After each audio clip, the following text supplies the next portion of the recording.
అందరికీ అందరూ ఉన్నారు, ఆదుకుంటారు, లైన్లో నిలబెట్టుకుంటారు.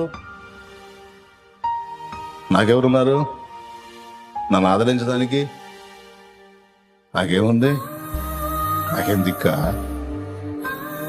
నాకేమన్నా ఆదరించే వాళ్ళు ఉన్నారా? నా దగ్గర ఓపిక ఉన్నప్పుడు తిన్నారు, నా దగ్గర ఉన్నాయి పొందుకున్నారు. ఇప్పుడు నన్ను ఏకాకిం చేశాను. నాకెవరు ఉన్నారు? ఏదో బతుకుతున్నా జీవోత్సవంలాగా. ఇచ్చోడా నేను లేనా? అందరూ వదిలిపెట్టినా నేను వదలను. పిచ్చిదానా? అందరూ వదిలేశారా? అందరూ వదిలేస్తారు, వాళ్ళకి ఏం కావు కాబట్టి.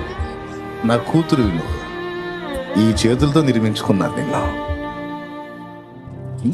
ఒక్క గడి అయినా మర్చిపోతానా నిన్ను? ఒక్క గడియ ఏమనుకుంటున్నాను? నా గ్రంథం